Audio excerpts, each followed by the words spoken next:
Welcome back to the Football Terrace. Thank you very much for tuning in. It is a massive day for Manchester United. It's a massive day for Manchester United.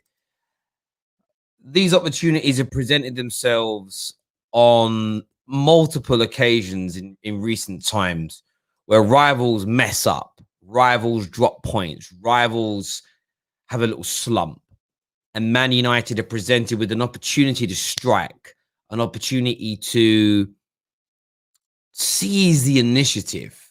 And they have failed time and time again. This week, Leicester, Southampton, Tottenham, Chelsea, most certainly, City, all dropping points, all dropping big points in the league. And United have arguably the easiest game of the season tonight. Our away form is brilliant. Sheffield United are apps. They're not even in the mud. They're in quicksand.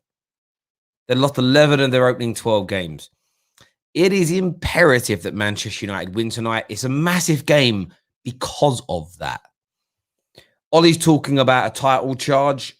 It's a huge month for the man.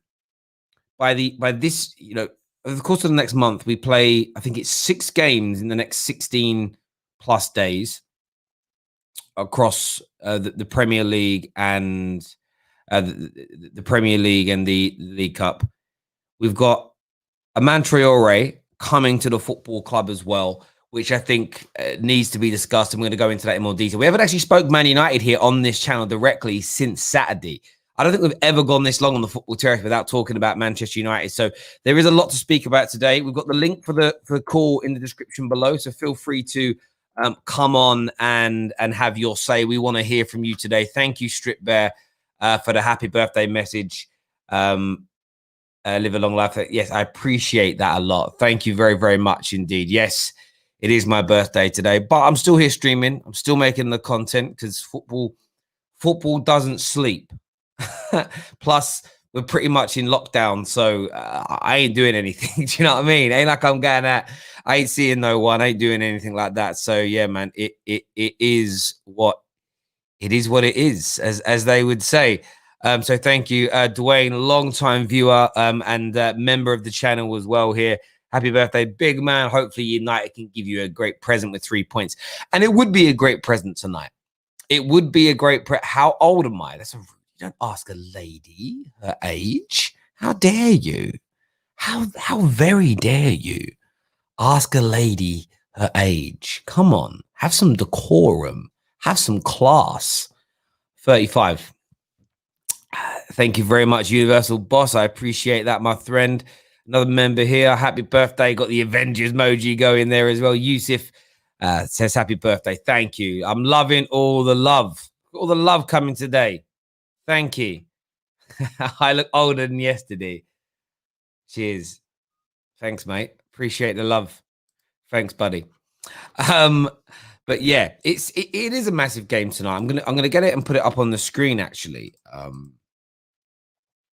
was looking at the Premier League table this morning. I was having a little butchers, having a little look, just sort of weighing up and thinking about how it looks, how I think about it, what I feel about it, etc. Let me get it up on the old screen right there. Get up on the tube now. There you can see it. So that's the league table as things stand. Let me zoom in a bit because we don't need to see the teams at the bottom. Sorry, goodness. We'll just go to the teams at the top. You look at that league table right now, and Man United is just got themselves in. Look, 9th doesn't sound great, but we have them 2 games in hand over everybody above us but City. One of those games in hand is a Sheffield United game tonight. The other game in hand is probably going to be played in February time against Burnley. So it's a way off. But we win those 2 games as it stands right now. Man United go second. That's the position we find ourselves in. For our bad start and for as terrible as things have been at Manchester United Football Club, win our games in hand, we go second and just 2 points behind Liverpool. Equally, winning tonight puts us on the best run of form We're already on the best run of form in the last 5 games in the Premier League, as you can see, and a win tonight maintains that, and that's what Manchester United need to look to do, and look to, how they want to look to maneuver forward. So for me, it's imperative tonight. It's why it's a big game. And as I say, it's why it's a big month it's a massive month for Ole. And I can't focus more on that. Winning these next few games, we have Sheffield United, we have Leeds, we have, I want to say it's Leicester on Boxing Day. If I get that wrong, I apologize. But Leicester. And then sort of we've got a League Cup game in the middle of that as well. We actually look at the fixtures coming up as well. We'll go to the fixture list here. And we'll put this in big so everybody can see it. We'll scroll. We can see that them games to be confirmed. So tonight we play Sheffield United. At the weekend, as you can see, we got Leicester. Leeds. You got Spurs, Leicester. So again, teams that are currently above us in the league dropping points in those matches. As an example, tough away games for Liverpool and Manchester City, no doubt. Monday, tough game for Chelsea. We have to capitalize. We go to Boxing Day, Leicester. That's a big game, Boxing Day for us. I know that everyone's focusing on Arsenal, Chelsea, but that is gargantuan. It's gargantuan. It truly, truly is for Man United. We then move forward, and then again, Wolves. Those 2 games back to back, Leicester and Wolves, massive for us. And then Aston Villa on New Year's Day. It's a huge month. It is a huge, huge month. And I think, listen, I'm not one of these United fans that's putting Man United in this title race. We can go second, winning tonight and winning a game in hand. If we have a good run of form over Christmas, and at the very least match the points total of our sort of top 6 and sort of title challenging rivals, we leave ourselves in a position where we can maneuver. But it's why it's big for Ole, because there's still he's got his detractors and he's got his doubters. There are people that are never going to get behind Ole, no matter what he does. Doesn't matter how well he performs, how badly he performs. They're never, ever, ever, ever, ever, ever getting behind him. You get the Ole-inners. Doesn't matter what he does wrong, they're going to back the man still. But then you've got this group in the middle. And I think the group in the middle are the majority. They're the quiet majority, the silent majority, who are saying, well, Ole, I want to get behind you because I love you, but I'm not convinced about you as manager. That's how I think 85% of Man United fans truly think, outside of reactionary moments. Having a good Christmas run, winning tonight, and putting ourselves in touching distance with a game in hand of top spot, I think it might cement a lot of feeling and emotion within people to say, do you know what? I'm just going to get behind Ole in that. I'm just going to be positive for the remainder of the season. That's how it feels to me, looking at this and sort of reviewing it as a fan. But tonight is big for so many reasons. So many reasons, because we're just in this situation where we've failed in this position so many times before, so many times in the past. And I just hope and I pray that we don't suffer the same issues again. We can get it done tonight. Again, it's a box. In the group chat, we've got man like Aaron, KJ. We're all up for tonight. We're all excited, but we're all really nervous. We all think, but our thought is we always lose in this position. So prove us wrong tonight, Ole. Prove us wrong tonight, Manchester United, and get the job done. Get the job done. Shut us up. You know, we're the doubters here. Forget the Ole out mob. Forget about them. Forget about it. The Ole out mob are going to be against Ole even if he wins the damn league. So there's no point paying them any attention. They're unyielding. The Ole in mob, I'd ignore them as well. They're just blowing smoke up your ass. Concentrate on the silent majority. Turn their heads, get them into a particular camp, and we'll see what happens. I hope we can do it. I pray we do it, and we should be doing it as well, by the way. This shouldn't even be it should be a tough game. All games are tough in the 90-minute period, but it isn't even a debate. Man United should be winning tonight. There is no excuses if we don't win. I don't even care that we've got a few players out. I don't care that there's been some injuries. Man United should be winning tonight, point blank. No excuses, no weakness, no nonsense. 110%.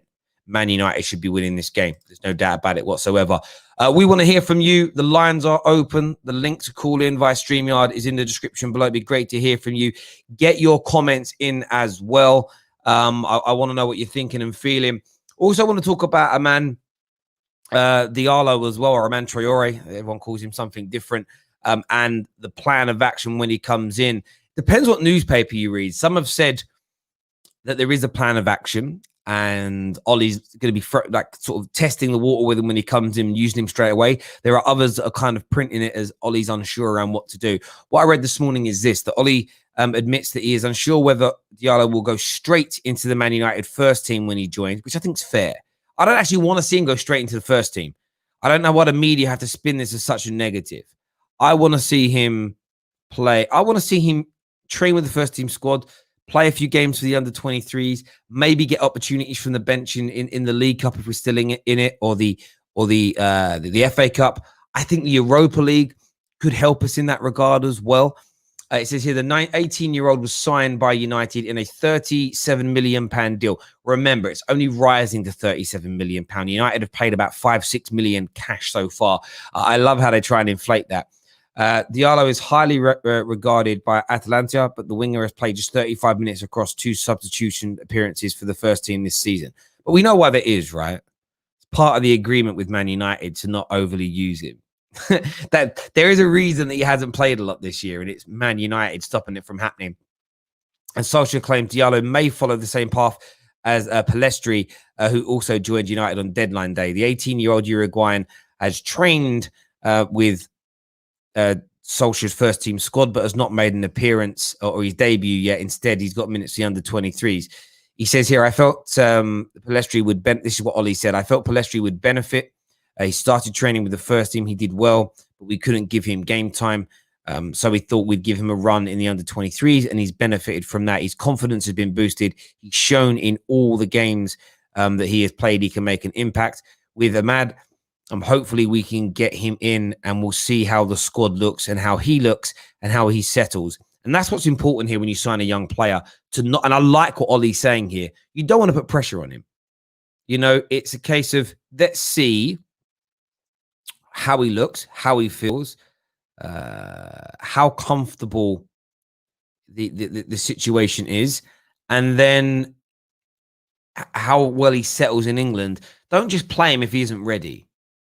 Don't just play him if he isn't ready. That would just be counterproductive. It really would be counterproductive in my very, very, very humble opinion. And that is just, as I say, my opinion.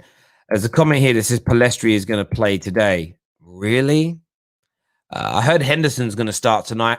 I heard that Martial is going to start tonight. But I've not heard anything about Palestri. But we'll see. The one thing I will say, when you look at Manchester United, you look at Manchester United's fixtures, you know, maybe he's going to have to get some game time. That was my view. There's a lot of matches for Man United. We've got almost the least amount of rest out of anybody when it comes to it. So we look at this here. Play tonight, the 17th, of course, my birthday. We then play again on the 20th, so in 3 days' time. 3 days after that, we play against Everton in the quarterfinal. 3 days after that, we play against Leicester. 3 days after that, we play against Wolves. 2 days after that, we play against Aston Villa. And then we do get 8 days rest before the Watford game. So maybe Palestri is going to have to get some minutes. And I think that this is where Man United fans in the next few weeks have to keep their mouths shut about starting lineups a little bit. Have to hush their gums. Rotation is going to be required. You could see tonight, Van der Beek could start tonight and ball. Doesn't mean he should start against Leeds. Van der Beek could start 2 games running and ball in both games. Doesn't mean he should start against Everton in the Carabao Cup or Leicester in the league.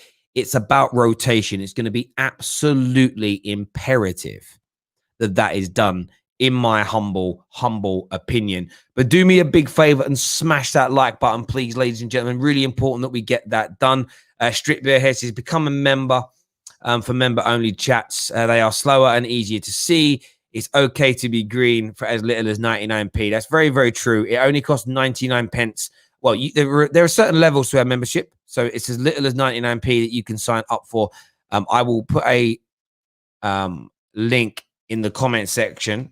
It's also in the description below. If you want to become an official member of the Football Terrace, we are going member chat only very, very soon as well. If you're watching over on Twitter, you'll have to come across to YouTube and do that. Happy birthday to thank you very, very, very much. That means a great deal to me. We're going to jump into some of these calls now. I want to know what you're thinking and feeling. Are Man United in a title charge?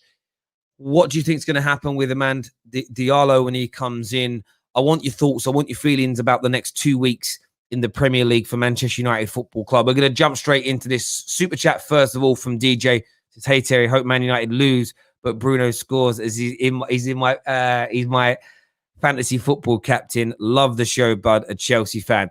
Yeah, listen, there's a lot of rivals tonight desperate for United to drop points after them all lose, after everybody dropping points in the last few days. There's no doubt about it. And when we look at this league table, as we've already done so far, a win for United tonight puts us on 23 points. It will move us to either 6th or 5th, depending upon the size of that result. But it puts Man United with still a game in hand in a very, very strong position going into Christmas. Meaning, if we have a better Christmas than City, than Chelsea, than Everton, than Leicester, than Tottenham, and Southampton, then United will come sort of January, February time. Remember, there's only a few Premier League games in January compared because you've got the FA Cup starting. So there's less games, meaning it's just so exciting at the moment. It really, really is. But let's jump into some of these calls. Let's see what you're all saying and what you're all thinking and feeling. Let's do this.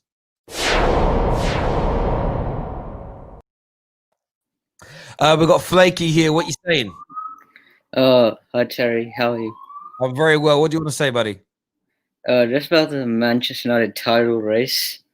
I think this season I've looked at the expected points, and Manchester United actually on expected points behind Arsenal, which tells me that it's been a bit of luck so far this season for Manchester United. And I think eventually it will run out. And hang on. So where are you getting this expected points from? Understat. But what's that based on? It's based on the Premier League matches this season. But yeah, okay, I understand that. But where are they predicting these points from? Based on what? I don't know. I'm sorry. So yeah, I mean, why are you? My question to you is, why are you quoting statistics where you have no idea where they stem from? Because as far as I've seen this year, in terms of chances created, shots on target, for instance, Arsenal are in the bottom 2 in the whole league. So that makes sense to me. And at the end of the day, Man United, and I don't think Man United are actually performing above expected goals. We're on about par.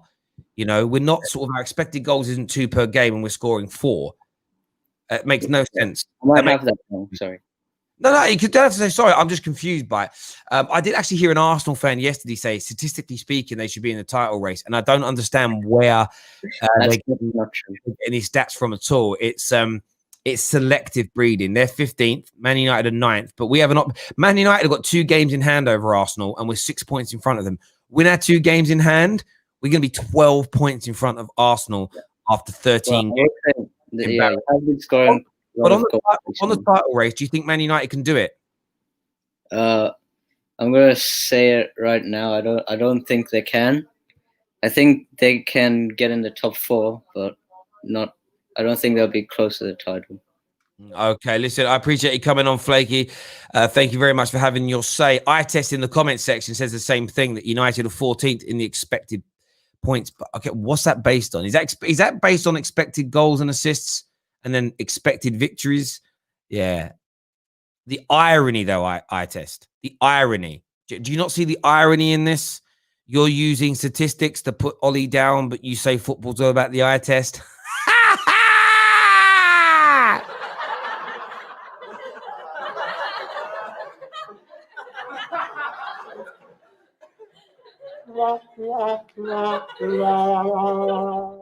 Honestly, eye test. 1 minute you're telling me, don't smoke stats.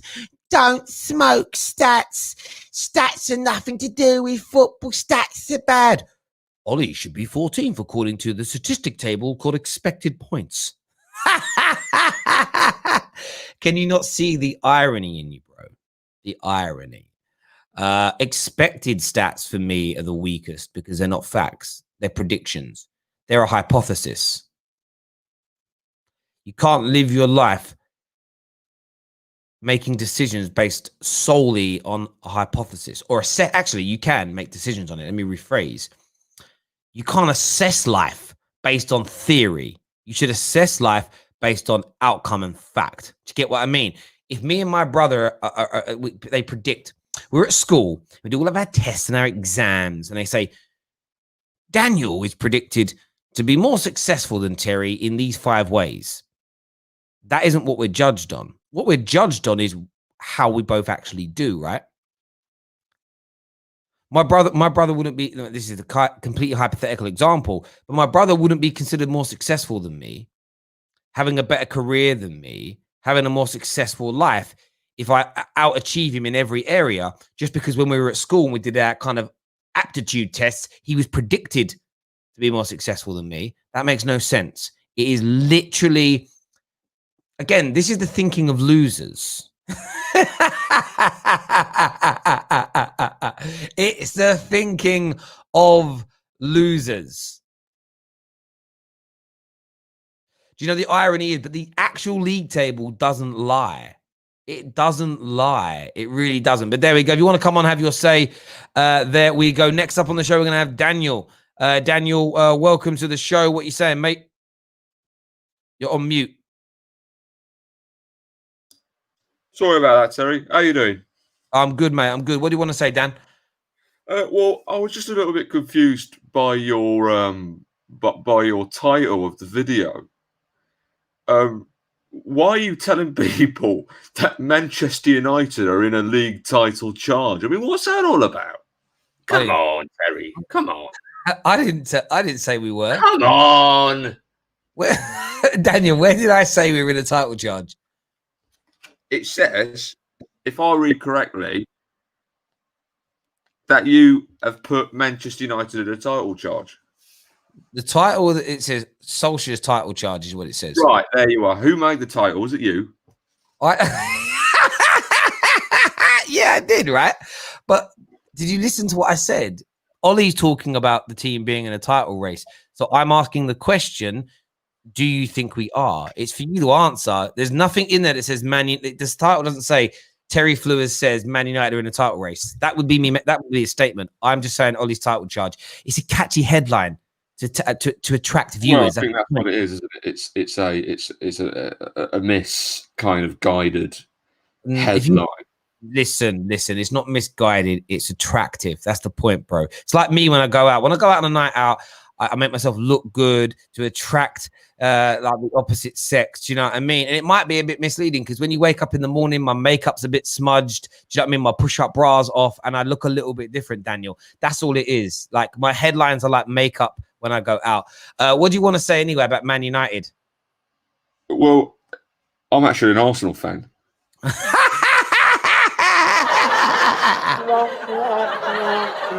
Oh, you're an Arsenal fan. And I've got a stat for you, Terry. Oh, give me the stat. So you can actually Google this yourself. It's on footballplanet.com. Football Planet. Okay, I never heard of it. Go on.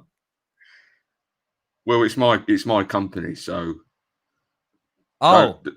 No, don't disrespect it. Hang on. So you're quoting me stats that you created. You see, you've made this up, and you're telling me like it's.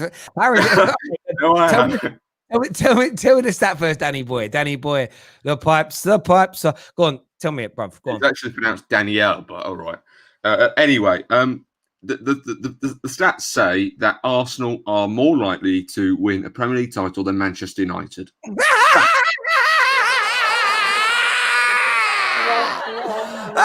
Oh! Bro. Well, you can laugh all you want, Terry. You can laugh all you want, but you don't look clever. You just look like an idiot. Oh, Danny! But you just said the Arsenal, who are in a relegation fight, are more likely. No, that is the media. What? No, it's not. We're not in a relegation battle. We had a good draw against Southampton yesterday. We had a man sent off. We did very, very well. Hang on. So You're telling me you're not in a relegation fight, and it's the media, bro. You're the ones who are sitting 15th. You're the team that has won 1 game in 9. That's not the media are not playing your football matches for you.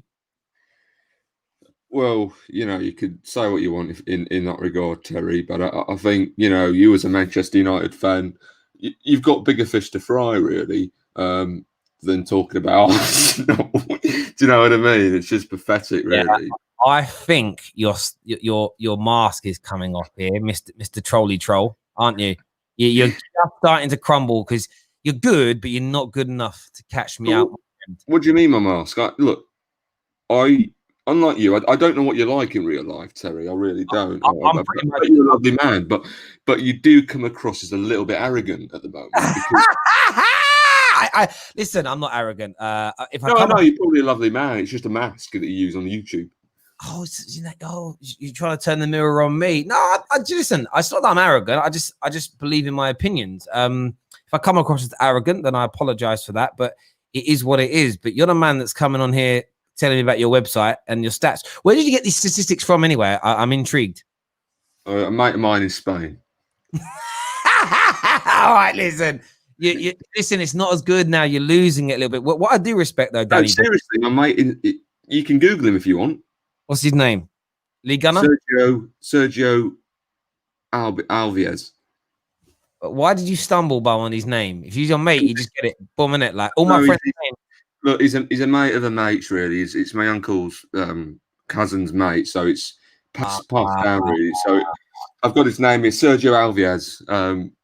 Yeah, he's a good man, good bloke, good laugh, actually. And yeah, give him a Google. Give him a Google. I'll get that done, Danielle. Listen, I appreciate you coming on, having your say, mate. Good luck in the relegation fight, mate. Thanks, Terry. Good luck with the top 4 chase. Bye-bye now. Bye-bye. Bye. There are. Listen, what a caller. What a man. What a man. We're going to get man like Z on next. Do me a favor and hit the like button, hit the share button as well. Get your comments in. Definitely trolling in the end. But do you know the irony? He brought up the expected position stats. The guy was a troll, but I saw eye test agreeing with him.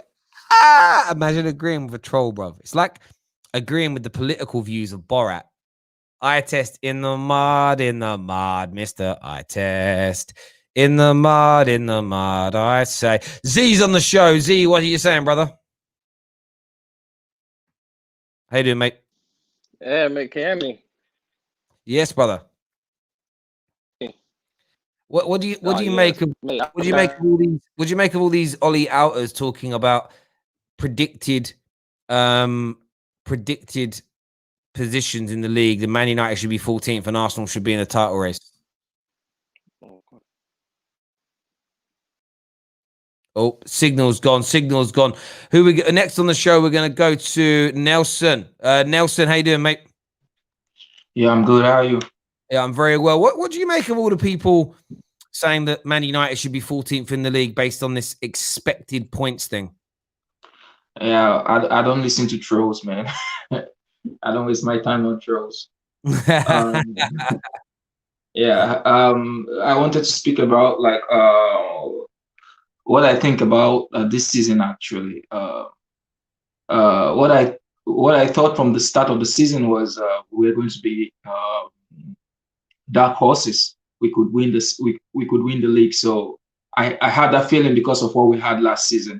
So it wasn't just like on faith or something like this. No, it was based on like what I saw from the games we were playing before.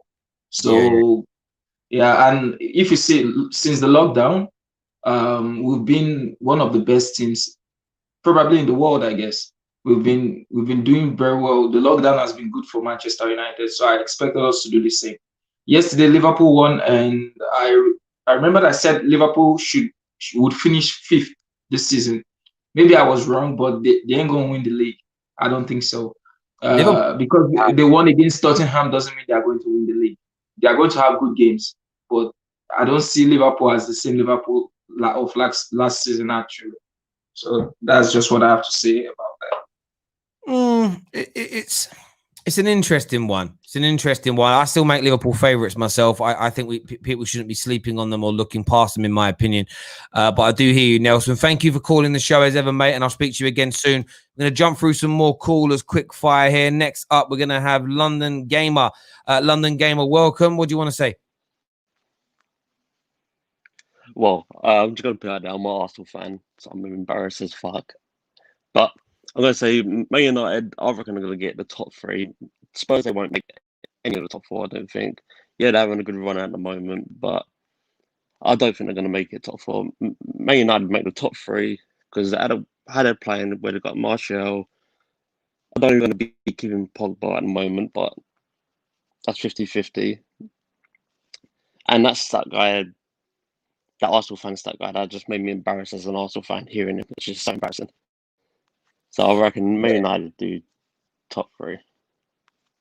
No, I listen. I think it's such an interesting one, and I understand sort of the expected goals and expected points and expected positions and everything else. And I understand why people sort of look at these things, but it's not reality at the end of the day. You know, based on if Chelsea fans look at the Champions League final, based on that game, in that individual game, the volume of chances, the quality of chances, everything else, they expected goals and assists throughout that game would have suggested that Chelsea shouldn't have won it, but they did. And I think that's where I like proper stats. How many goals did somebody score? How many tackles did somebody make? How many? Because they're what actually happened, and you can assess somebody based on that. What somebody predicts is going to happen is interesting. It's interesting, and there's an element where you think, okay, that makes a little bit of sense. But equally, I found the article that everybody's talking about. This article was actually made on the 10th of November. A lot of football has been played since the 10th of November. So it'd be interesting to see what it reads now. It's mad. Do you know what I find mad about Peter? Maybe one has been redone, and if it has been redone, then great. But wouldn't it be amazing to see Man United be in a position? This is typical Ole haters and typical rivals. Rivals I get it from. That Man United are going into a position now where if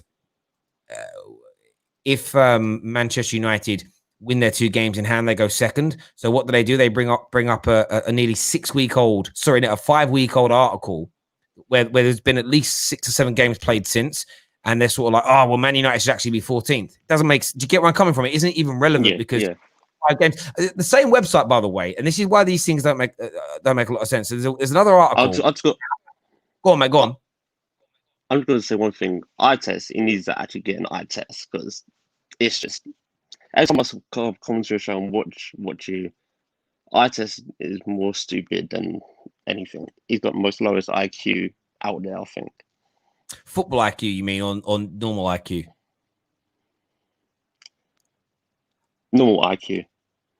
Whoops. There we go. Listen, bro, I appreciate you coming on London Gamer. Thanks for the support. Really appreciate it. Thank you. There's another thing on Football Planet. Again, the Ole haters are not talking about.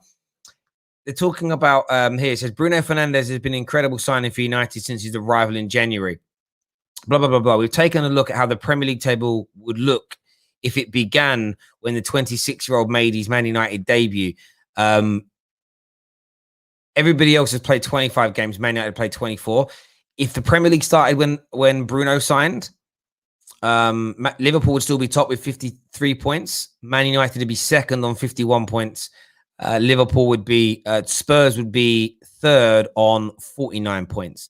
So it's just, but it's irrelevant because the league didn't start then. That's the thing when you do all these kind of predictions. And I remember once there was a league table the year Man United won the league, and it showed the league table if all the shots and headers and penalties and free kicks that hit the posts went in, and it moved Liverpool from like 6th to 3rd. It's like, great, but they didn't go in, did they? So what's the point? It's mad. I love it. I absolutely love how rattled people are. And by the way, Man United could throw this away tonight. Man United could throw this away and not have the opportunity. And then when we don't achieve it, then you can criticize Ole. But imagine trying to be salty about it now. We're going to have everyday same on in a few moments. Eye test is here. Says it isn't reality, but it shows if the points you are getting is sustainable. No, it doesn't show that at all. If it isn't reality, then it doesn't show that the points are not sustainable. Because in reality, your performances can improve. All it does is show based on. I don't even know what it shows actually, because I don't know what it's based on. What I don't expect. I'm reading it here. It says using expected goals and expected goals against statistics. It's even possible to work out expected points. But that doesn't take into consideration great goalkeeping performances. It doesn't take into account people scoring outstanding goals. It doesn't take into account individual moments of brilliance. It doesn't take into account that some days teams just can't score for love nor money. You're actually, eye test, taking away the one thing that you hold dear above everything else, and that's the eye test. You're literally removing the one thing that you said is the most important in football, and you're using unsustained, unrealistic, non-reality stats, eye test, just to have a go at Ollie. Do you realize what a pathetic person? Honestly, Mr. It's like, come on, bruv. You know how pathetic you look. It's a madness. We've got Danny in the details coming on next, and then we're going to go to everyday same. Danny, devil in the details. Expected positions, expected stats. These men are mad. You know what it is, Terry? It's fantasy football. All these guys play fantasy football, and now they can bring it into real life. That's why they're all obsessed with it. Biggest load of ball I've ever seen in football. That's why I don't even entertain it. Oh, happy birthday, by the way, mate. Cheers, brother. Do you know what I love? I like if someone likes using it. We obviously have a lot of people like expected goals, and I understand there's an element of there's definitely maths to it and science to it. What I love about eye test as an individual, he tells everybody not to smoke stats, and it's all about what you see. Expected goals and expected assists versus reality. Is the abomination of what an eye test merchant thinks and feels. It's using statistics in the past to predict what's going to happen in the future, rather than watching what actually happens. The hypocrisy and irony in it is astounding. I think Danny had to mute there. Maybe the kid's making noise, but that's what I wait for Danny to come back. That's my view on it. Like with eye test, and I respect eye test and I like eye test, but the hypocrisy in it is it's. Sorry, bro. I have to dip in quickly. Yeah. Do you know what it is? He's an Ollie outer, right? Yes. Yeah, he's got the Ollie out disease, Terry. It's peak for them. The symptoms are severe. Yeah, I keep telling people we can save them if they just stop hating. The new one that they're doing now, Terry, is if we had a better manager, we'd win the league. And what I say to them is, there's a film called Back to the Future that dealt with this. When you go back in time, and you assume if you change a few things, the end result will be this. It's not how things work. Great stuff. Yeah. If you watch Back to the Future, if you're a young lad, go watch it. Great 80s film. It's still relevant today. It basically it just never happens. Everything spirals out of control. But even scientists have fear, since these guys like XG and all these fantasy stats, scientists do theories on these type of things when you want to go back in time and change the future, because you think if you insert this particular thing, the outcome will change. It's called a butterfly effect or causality. Basically, you just create a new timeline. So this timeline where Ollie's in charge and where we are will always exist. But you may get your timeline. It's called an alternate reality where Poch is in charge and Man United are top of the league and undefeated. It's a bit like, when a team has two chances in very close proximity and they miss both. Oh, we should be 2-0 up. I say that sometimes. When you sit back and reflect with a brain, you're like, actually, if we'd have scored the first one, by the time we celebrated, and the game kicked off again. The second chance that you saw wouldn't have even happened. Because, it may not have happened. Exactly. Because time would have changed and mentality changes. So, not exactly. In reality, what happens is what happens, and you assess how good your team is based on what they did. Not on it. Again, I remember Liverpool's desperate years. Like I said, I remember that there was a league table they were throwing around. We'd be third if we wouldn't have hit the post so many times. So yeah, but you did hit the post, bro. Yeah, but if it went 1 inch the other way, we'd have scored. Yeah, if it went the other way. Oh yeah, that season when they hit the post, I remember that season. Yeah, it's so weak. It's so weak. It's just you are where you are. Arsenal were 15th. Man United are 9th currently, with an opportunity to go second. But you know what it is, Terry? Yeah, listen, I was saying this in the group chat yesterday. Karma's a bitch, and it's coming for the Ollie outers. I'm telling you now. Imagine calling for a manager to be sacked in October, and you can be in the top 2, top 3 by the end of the year. They know they're going to look stupid. That's all it is. So they're just trying to come up with anything they can to basically not. Well, in fact, they're making themselves look more stupid. I don't even know. Their logic is so inconsistent. I can't even. Now I'm losing my logic. I can't even even rationalize their attitude and mentality. Exactly. 1 minute it's not. It isn't. It's just Ollie. It's not the board. The next minute it's the board. You've got this. We could go second, but expected goals and assists says that we should be 14th. By the way, that's a 5-6 week old article. So I'm still not backing it. It's like I get you on that, but as you say, they are in that mud. We never seize opportunities. If we win today and have a good Christmas, then we're seizing an opportunity. Then we will win today. It's your birthday, so we're going to win today. The football gods, they like you, Terry. We'll win today. They're not going to ruin your birthday. I did get trolled today by some friends as well that don't support Man United. I woke up this morning, there were some presents and some cards and stuff, and the sons of bitches bought me a Man United shirt. Really? Because they know I don't buy the merch, so they're like, "Yeah, we bought it." Just are you going to wear it though? No. I said thank you to them. You're not going to wear it on the stream. You'll wear it when you're out, though. No. Yeah. No. I'll believe you. I was looking at it, but my boy Phil was like, "Bruv, you best wear it." I'm like, "No, I ain't wearing it, bruv." He goes, "Well, we you know what? Somebody bought a Man United kit for my son. I haven't even put it on him. He hasn't worn it once." Yeah, I feel anti-player design. You know what it is? What it comes down to, right? If we went on this season and had a title run and bought some more good players in the summer and Ollie and we were close to winning something, I'd change my mind about financially supporting. Oh, sorry, Terry. On that, actually, you just triggered something for me. I think we're going to go on a good run. I think we'll get at least maybe 9-10 points from the next 12 or whatever it is. If we are in the top 3 in January, shouldn't Man United fans be calling for the signings we were calling for before the start of the season? Or something to be done, given the fact we're in this unique position we didn't expect to be in? Yeah, I agree. And I think if you look at the situation, there's still positions we need to... I was thinking about this the other day. I wouldn't be adverse in January. If we're in a good position in January, I wouldn't be adverse if there's a replacement available in selling Pogba in January.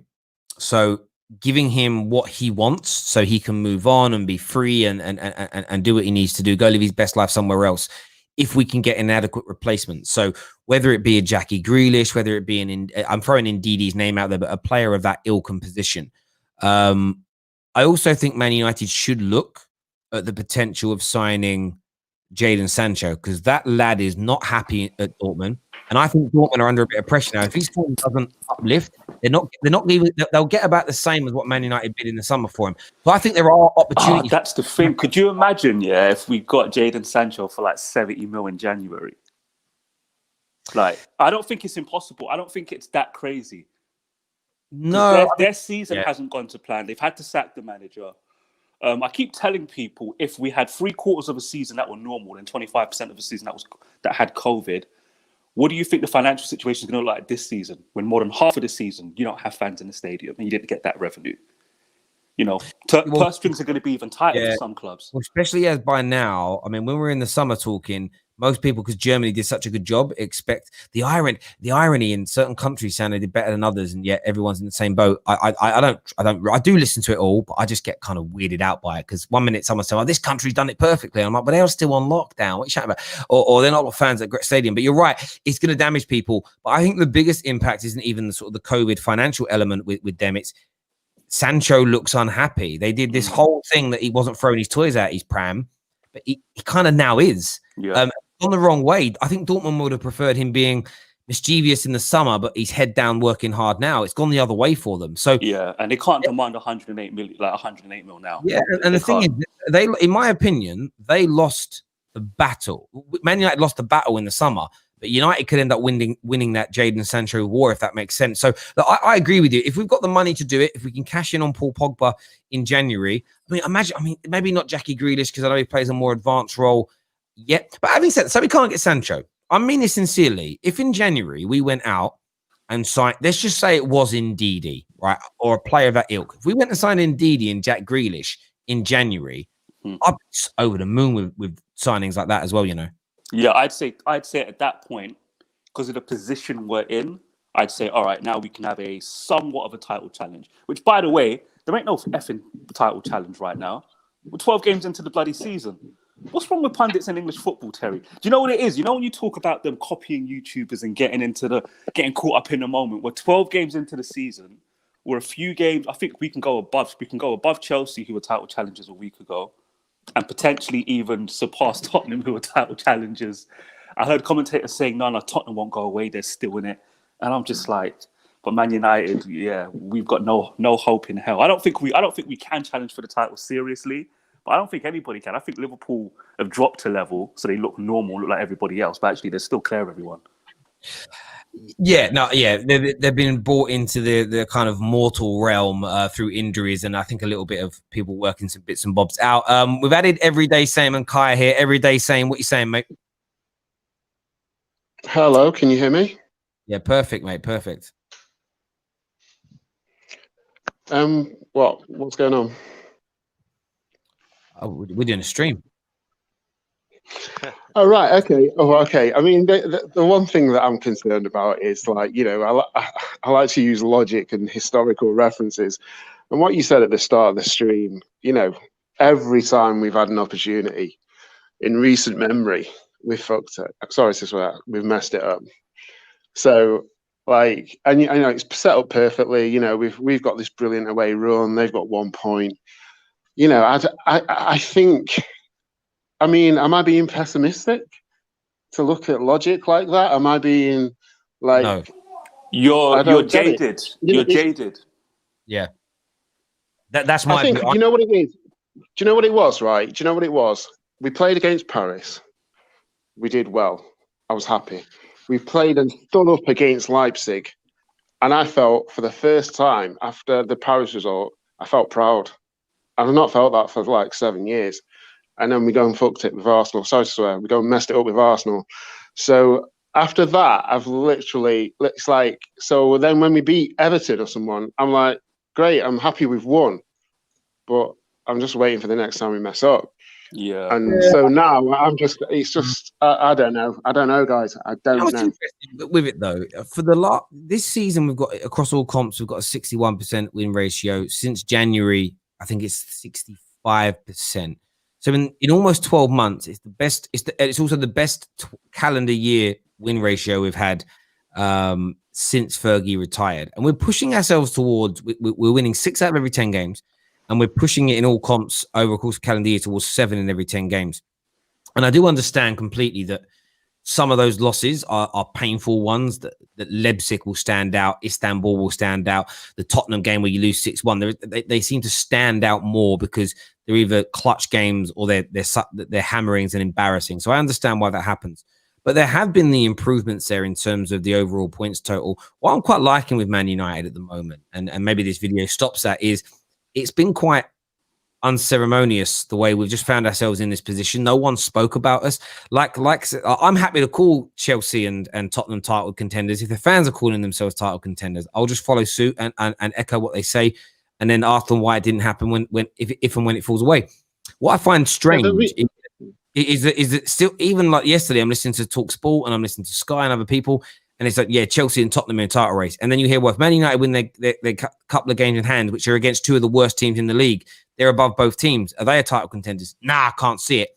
And I think what you've said is right, though, and what we've all been saying, there is this element with Man United that it's inevitable that we will choke. So I understand why they're not talking about Man United as being involved, because when we get these opportunities like tonight, invariably in the last 2 years, we've choked. And I think that's why for me, winning a game like tonight it's as big to me as playing a top 6 team, because it's breaking through a barrier that we haven't managed to get ourselves through before. You know, like I don't know if any of you man go gym. I know Kai probably does, just by seeing him invest. But it's like, you know, like sometimes you got, right, today I'm going to stick an extra plate on I'm chest pressing, I'm squatting, I'm going to put an extra plate on, I'm feeling strong. And you push past, it hurts, but you push past the barrier. You do it 2 or 3 times. Once you're sort of 3 weeks into that new weight, it hurts, but it doesn't have that same. Do you get where I'm coming from? You break those barriers down, and that's what Man United now need to do for me. Kai's with us. Kai's not a United fan. What do you think? There's a potential title charge from United, or do you think it's too early to say? Yeah. Good morning, guys, and happy birthday, Terry. Thank you, brother. Yeah. If Chelsea fans think that Chelsea are title contenders, then you guys are too. You know what I mean? It's The sarcasm guy. it's basically no because yeah, it's sarcasm, but it's honesty. Yeah, You know, I'm hearing it, but I don't believe it. you guys are making less mistakes than we do, and apparently we are title challengers. The only title challengers for me are Spurs and Liverpool, and you guys, based on the 2 games that you have 2 games in hand, right? Yes. So far. So if you win those two games in hand, you're basically Kai, above us. So. you said something that I absolutely love. Manchester United fans, you know what we do? So obviously we know our problems intimately, right? But we act like the other clubs don't have any problems, or they haven't had blips that make you worry. Like Tottenham have now conceded so many goals in the last 5 minutes of games that have dropped them points. It hasn't become a narrative yet, but watch them go on a bad run, it will become a narrative. Why can't you see that now? Kai, you will know when you guys, who did you flop against? Was it West Brom? Like you've seen West cracks Brom, Southampton, we were winning you've seen 2-0, cracks in your team, but then the media ignore them and they say no, they're definitely title challengers. But Manchester United, every little mistake magnified. So we expect these things to happen again, but people can't see it for Tottenham, Chelsea, etc. It's very, very, I don't know, very weird. I've always seen it. I've always seen Chelsea had issues, even when we went on that winning run. I said, we've been. If you actually analyze those games, we've been scoring those like last minute goal to seal the games. A lot of goals have been reflections. We've been fortunate a lot of the times, and Chelsea fans just carried away with it. And to me, I think United have problems. Chelsea has problems. Even Spurs, getting used to Mourinho, you guys would know, is not an easy thing to do in your official first season in charge. Well, I think that's why, for me, I've not put United into a title race. I still don't even know if I'm convinced we'll make it into the top 4, and I mean that genuinely. Like I'm just not convinced yet with the way my club is run, our ethos, and not focusing on. Winning the league isn't the primary target, if that makes sense. No, you're right. But every team has problems, and I think that what's crazy is I still think Tottenham and Chelsea will have a bit of a title push this year. And one of the biggest reasons is I think that there's an element of Liverpool having been found out a little bit. But on top of that, and maybe more importantly, I think there's a bit of exhaustion. You've got the injury problem. But Chelsea losing 2 games back to back in this season, in the context of everything, it just isn't the end of the world, because like I said over Christmas, Man United got some really tough games and I'm worried about 3 or 4 of them genuinely. But I also know we're probably going to drop 4 or 5 points. Yeah. I also know that it's likely that Chelsea will drop 6 in the last couple of games, but Chelsea, Liverpool, City, Tottenham, all going to drop points as well, in my opinion. It's more just about, can you stay there or thereabouts? And then to Danny's point, we get to those last 10 games and then it will really kick in. I think what's important now, whether you want to call it a title race or not, it's staying in the race and staying relevant. What you don't want to do, and Liverpool have the ability to do this. That's what's scary about Liverpool. Sorry, I've got a dip. All right, let me just say this: we'll stay in the race a lot longer than people expect. I hear you on that. Completely. There's been some news on Cavani we're going to jump into in a few minutes. He has been charged by the FA. We're going to update a few things on that in a minute. We kind of knew that Edinson that was coming. What do you guys make of the charge? What charge did they give him? Right. Do you want me to go? Yeah, go for it, mate. Well, this it's obvious, isn't it? Is what he did racist? Absolutely not. Should he be charged under the law? Yeah, because that's the rules, and it's just one of those cases where the law's an ass, and there's nothing more to discuss.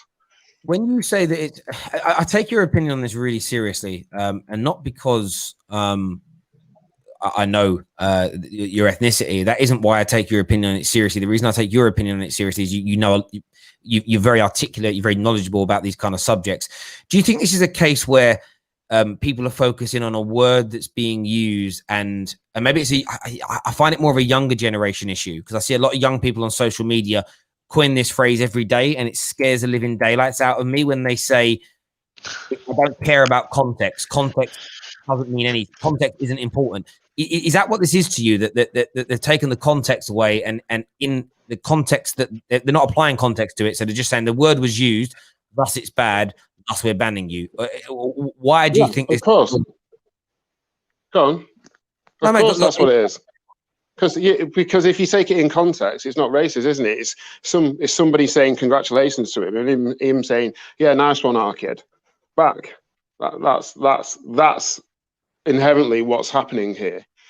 But they've taken the context out of it because it's almost like I say, the law's a NAS, so it's a zero tolerance thing. It's like there's no grey area. It's no pun intended, black or white. Do you know what I mean? So the words and there, and I hear you on that. the Yeah, and that's the big problem with a lot of these things, in my view, is, and I'm not talking this specifically, is the world is grey, and exactly. It's unfortunate. I'm not saying he shouldn't face questioning. I think he needs to be educated, like in terms of what in different parts of the world is acceptable. But what really struck me with this is I legitimately saw people attacking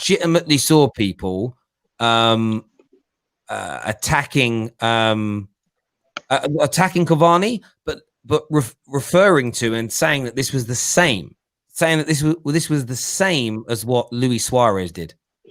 Right. Okay. I'm so glad you brought that up because I've been on your show. I mean, first of all, let me say that I've been on your show when I defended Jurgen Klopp for what he said to when people were accusing him of being racist for what he said about Sane looking like a rapper. But the brilliant thing, or one of the things I said on your show, is that Suarez incident and printing the T-shirts was so bad and damaged Liverpool. I can't remember the guy's name who I had the discussion with. I said that was an indelible stain. And that's how you know it's an indelible stain. Because for Liverpool fans to even try and equate it as the same thing, the only reason they're doing that is because they still feel the shame of that situation. Yes, I completely. And printing T-shirts was even worse. Yeah, no, I get that completely, and I think that the way Man United have handled this situation, I think, is absolutely fair and right. Kai, what's your view? I mean, it was inevitable that he was going to be charged. I didn't think for a second they wouldn't do it.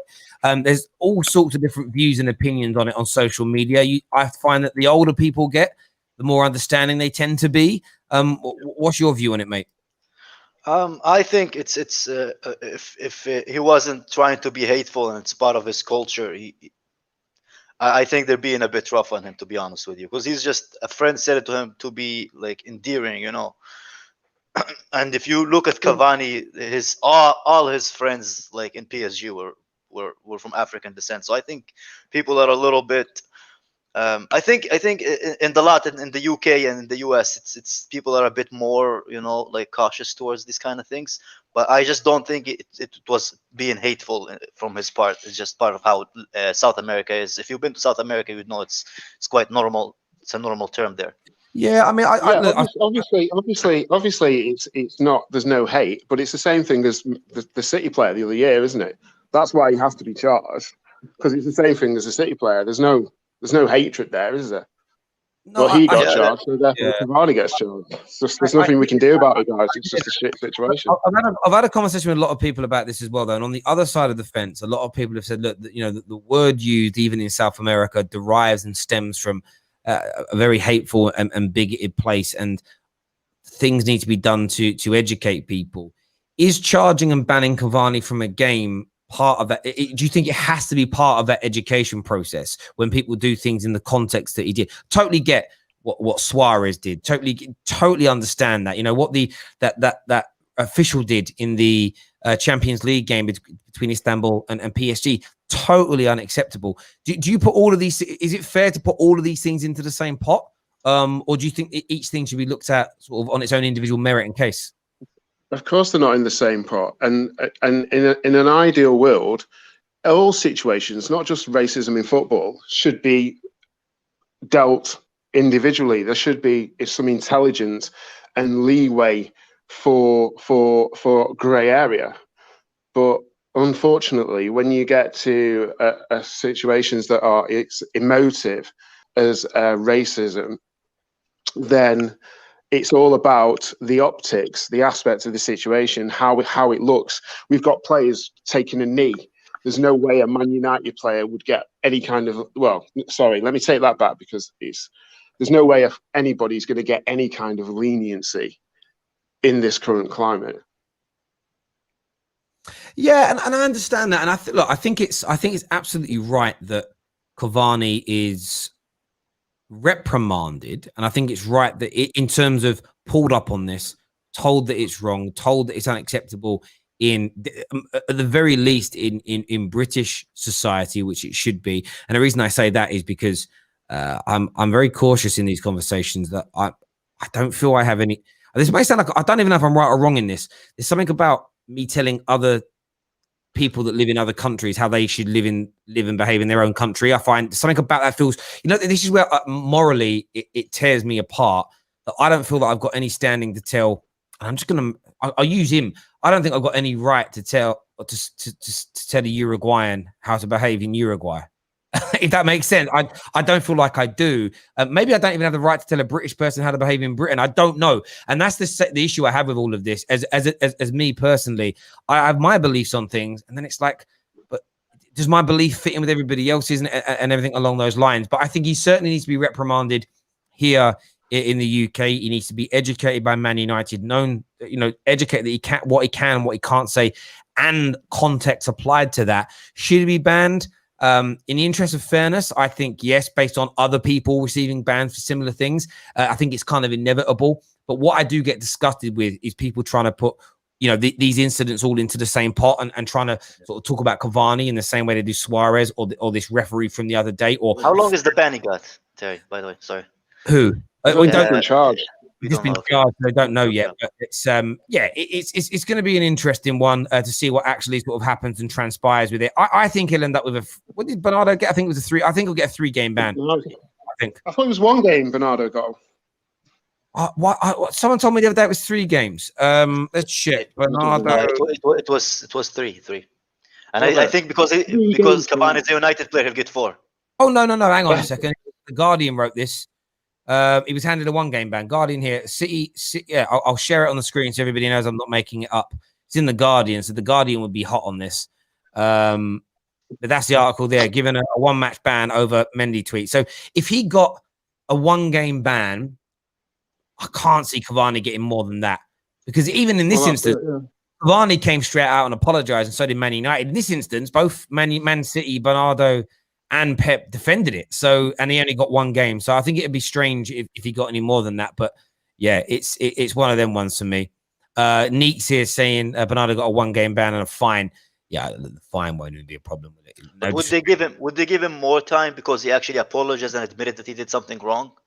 Can you imagine? You laugh at that, but some companies actually do that. They give you fines for because you apologized and you admitted that you were wrong.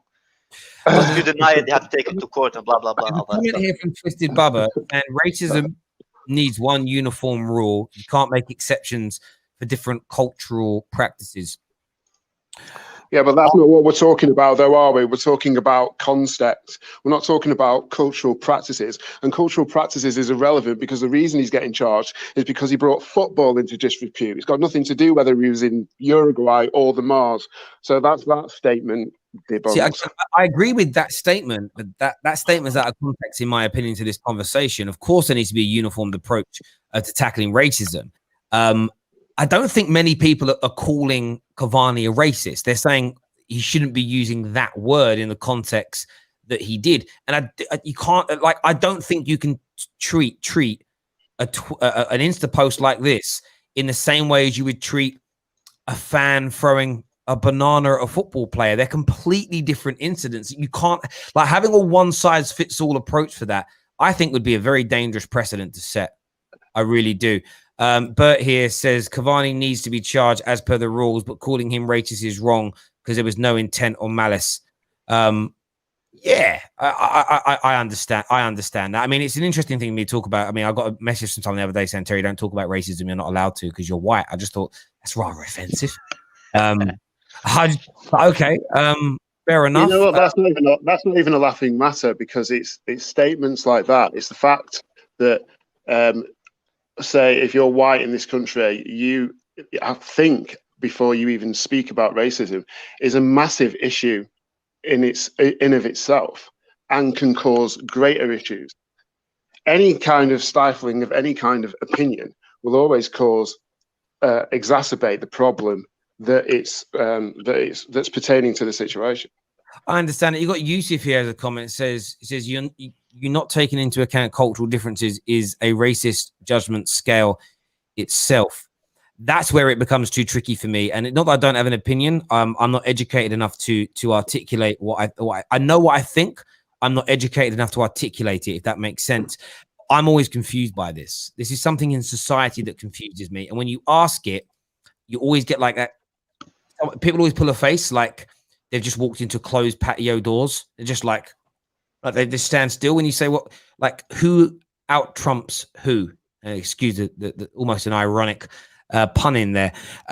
In terms of, you know, you can and can't do this, but yeah, that's part of my culture. Okay, yeah, but do you get where I'm coming from? I would love to see the debate on what out trumps what. I'd love to just sit back. I think it comes down to. I just want to watch the. I just want to watch the debate happen. Yeah. It comes down to human rights. So human rights always trumps in that argument. So if your beliefs encroach on the human rights laws of a country, then that's the other person kind of, you know, they're the ones that are protected. That makes complete and utter sense. It's it's just an interesting one. For me, I live my life with sort of one rule. I treat people as I wish to be treated, and I want the freedoms to be able to believe in what I want, do what I want, go where I want, see who I want. So I just treat every single individual person with that same respect, as it were. That way I feel balanced in myself, and I know that I'm treating people in the right way. I don't have a kind of mantra and write down I'm going to be nice to this person for this reason, or extra nice to him because he's had this background. I just treat everybody the same. And I just think I know it sounds like a real simplistic answer, but if you just treated people as you wanted to be treated, everything could be okay, really. To be honest, it's just common sense. It's just I don't understand how people don't get it, you know. But we see that all the time in life at the minute, don't we? I mean, I see people every time the governments give new guidelines for what's going on in the world. People are like, well, what about me? What about with my lifestyle and my job and the things I like doing? It's like, bruv, they can't make 67 million individual plans for life. You've got to do that yourself. Like there's everything's a guideline. Does that make sense? Like law is a very complicated thing as well. Like I don't want to read the actual law on something. Do people know how deep one law is? Like it isn't a sentence or a paragraph. It's deep, but you can't learn the whole thing. Well, you can if you're a lawyer. That's your job. But it's like you've got to interpret it and then use common sense to get what I mean. Like it just is what it is, man. But yeah, it's one of the ones. But look, I think it's right that Cavani's been charged. It was inevitable. He needs to be educated. My only bugbear with this, like I've said at the beginning, is people comparing it to a Suarez situation. People comparing it to, just like outright bona fiable hatred. And I think that's where we need to be very, very careful. Are we really going to compare Cavani to Suarez, who bit people like numerous times, was racist numerous times? I don't think we should. People are just... But they do. But I'm not just talking about Liverpool fans that feel shame for what happened. I've seen tweets from just random people trending 2,000, 3,000, 5,000 likes where they say, I don't care about the context. Cavani is as guilty as Suarez. Ban him. And I'm like, wow, that is scary for me. That is scary for me because it's like, for me, my example would be this. If you think about someone that's, I don't know, it's like comparing Tommy Robertson to a friend who's singing some lyrics to a song and they drop in a word they shouldn't because they're singing their favorite song and it just comes out. Those two things are very different. But if you imagine putting them both into the same box and treating them both the same way, that makes sense to me. Do you get where I'm coming from? Tyson Fury did it a few weeks ago. He was singing lyrics to a song and he kind of uttered under his breath the N-word. Now, I don't think that's right, and I think he was stupid to do it. Do I put him in the same category as Enoch Powell or Hitler? No, I don't. Some people want to, and I think that for me, that's scary. Do you get where I'm coming from? I think that's a scary area to go down, in my opinion, because people make mistakes. People say and do the wrong things, and I think we just need to be a bit more honest, help each other a bit more in those circumstances. You know, definitely tell them they can't do it and reprimand them, but they don't need to be treated in the same way as saying like that extreme.